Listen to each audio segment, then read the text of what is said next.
Hello and welcome to this e-seminar, which will provide you with an introduction to designing real-time quantitative PCR assays. This e-seminar will introduce you to quantitative real-time PCR and provide guidance and best practice on how to design, optimize and evaluate the performance of custom qPCR assays. It is assumed that you have a working knowledge of PCR. However, if you require further information, please refer to the 2013 publication Good Practice Guide for the Application of Quantitative PCR by Nolan, Huggett and Sanchez, which is free to download at the URL displayed at the bottom of the slide. In the following section, we will provide an introduction to quantitative PCR, which will include a description and the scope of commonly used chemistries, as well as examples of reporter dyes, compatible quenchers, and double-stranded DNA binding dyes. Quantitative PCR is a modification of the conventional PCR technique, which enables the monitoring of DNA amplification in real time. The modification commonly employs fluorescent dye markers. These markers have been designed such that changes in fluorescent output are in direct relation to the PCR reaction progress.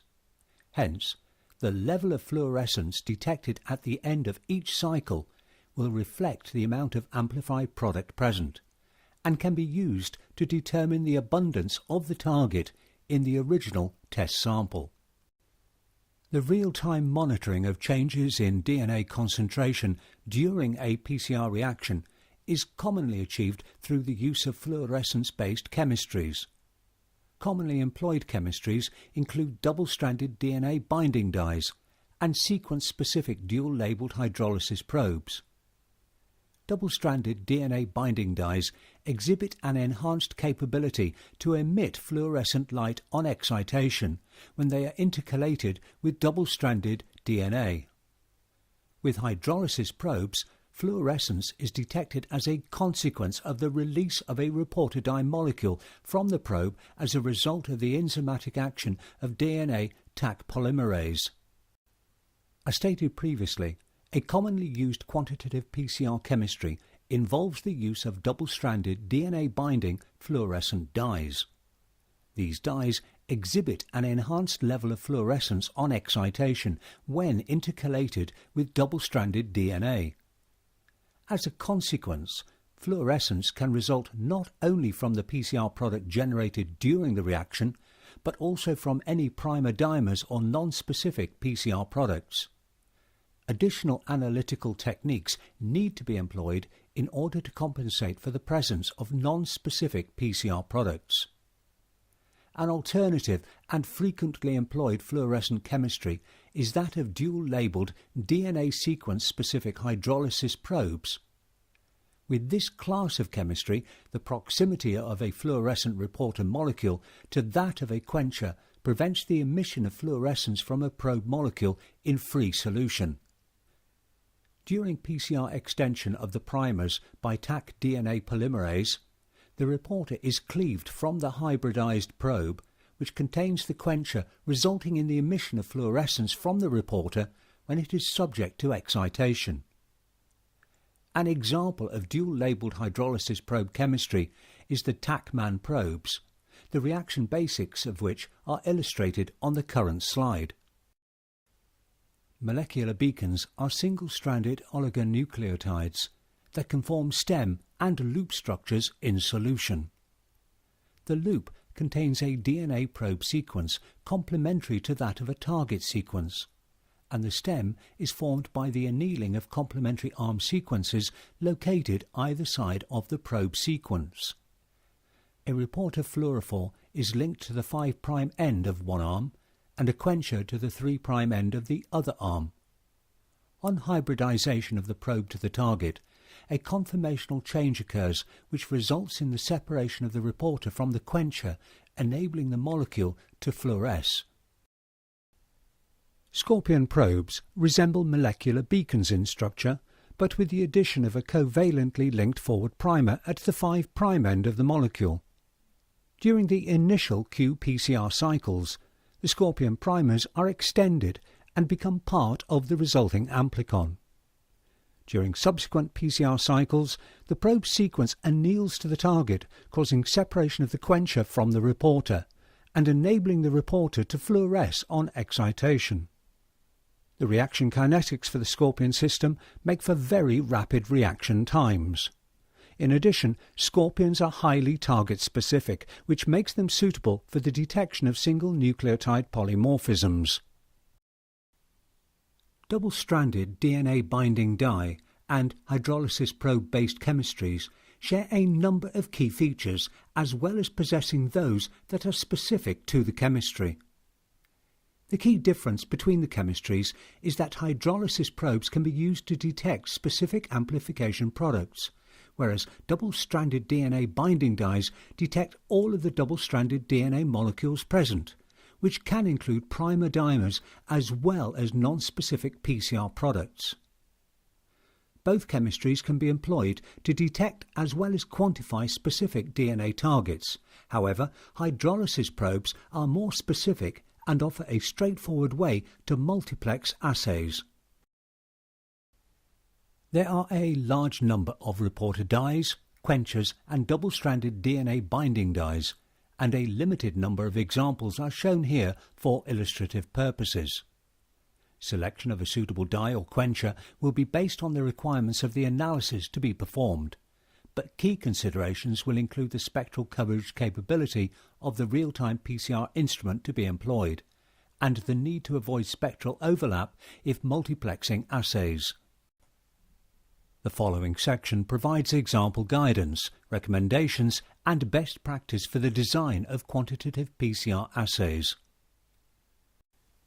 There are 5 key steps in the development of custom quantitative PCR assays, which are summarized in the flow diagram illustrated here.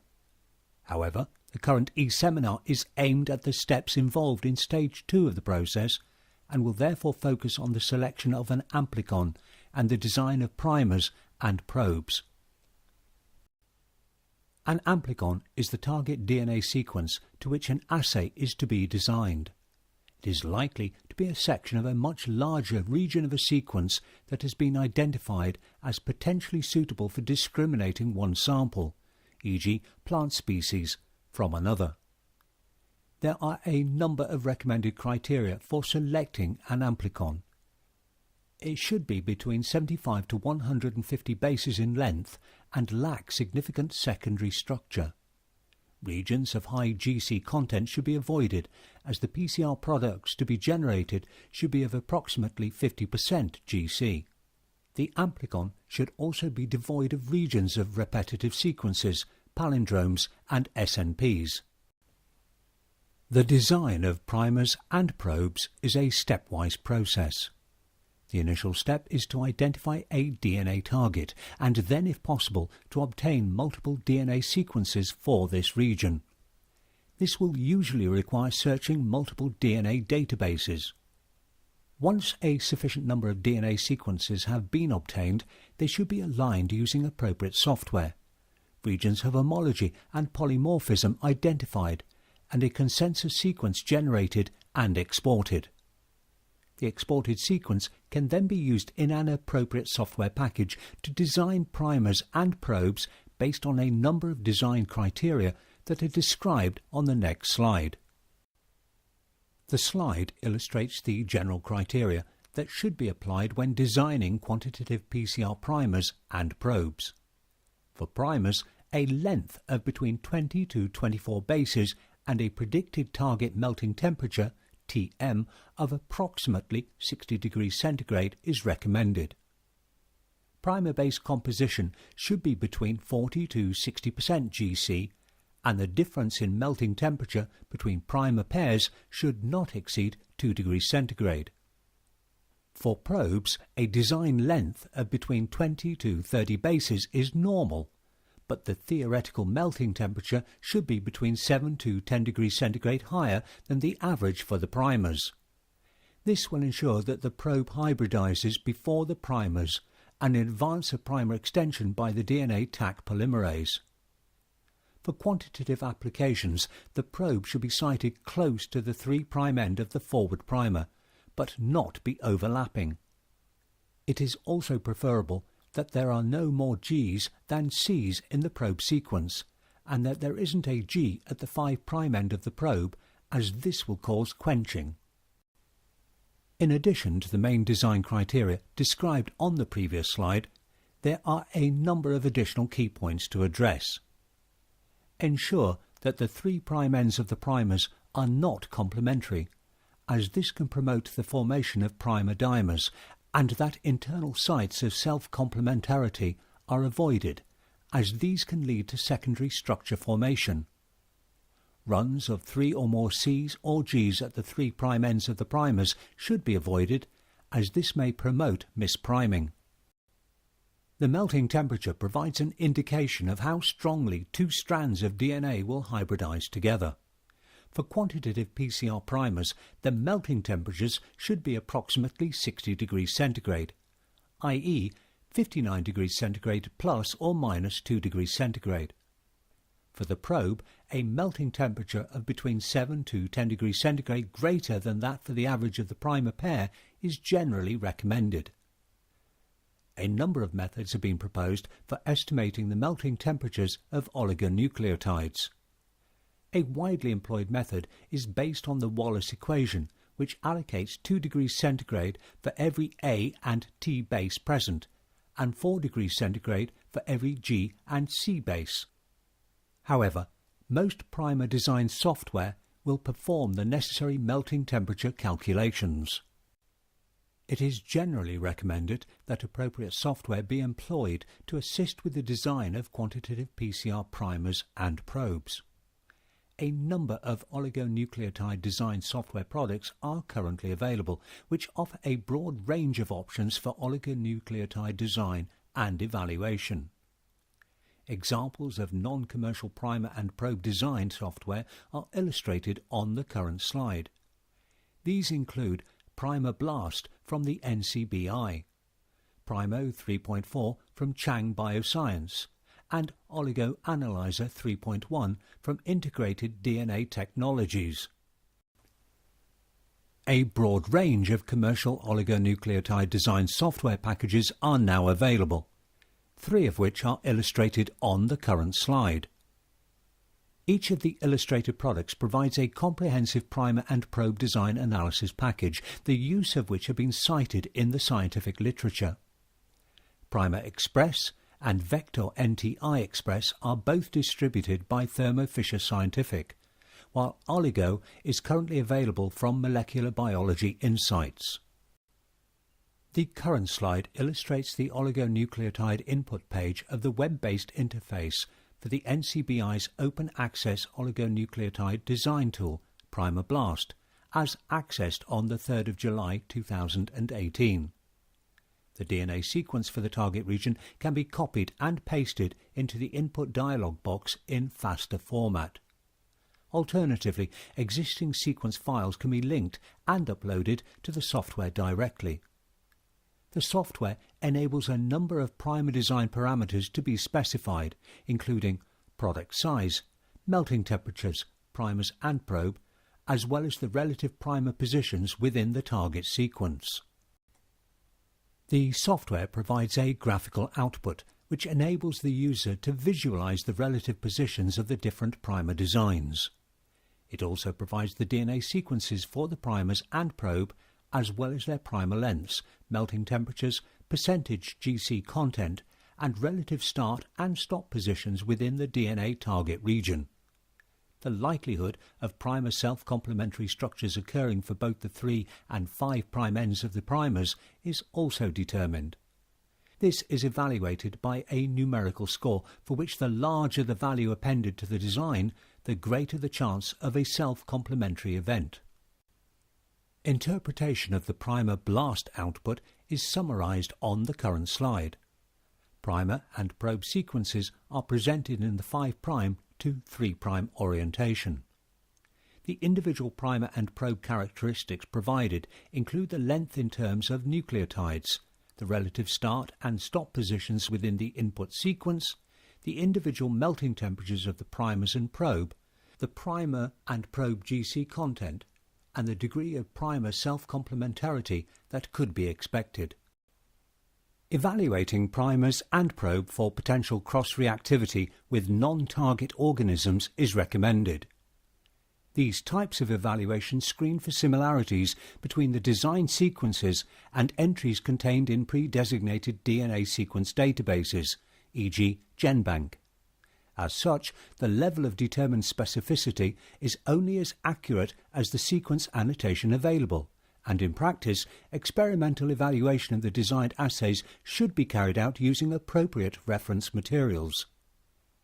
Important points to consider when performing in silico specificity evaluation are ensuring the correct name for the target is employed, that other species likely to be present are included in the screen, and that other components present in the sample matrix are also considered, for example maize or soya bulking agents in foods. Finally, software that provides specificity screening will frequently report all of the possible matches. Careful appraisal of the degree of match reported should be undertaken before accepting an assay design. With the Primer Blast platform, in addition to performing primer and probe design, the software can also screen for cross-reactivity with non-targeted species. In the example illustrated on the current slide, the nucleotide database at NCBI has been selected as the reference source. Although this database is not curated and is redundant in terms of entries, it contains copies of all of the nucleotide sequences that have been submitted to GenBank, which is a requirement of most peer-reviewed journals for manuscript publication.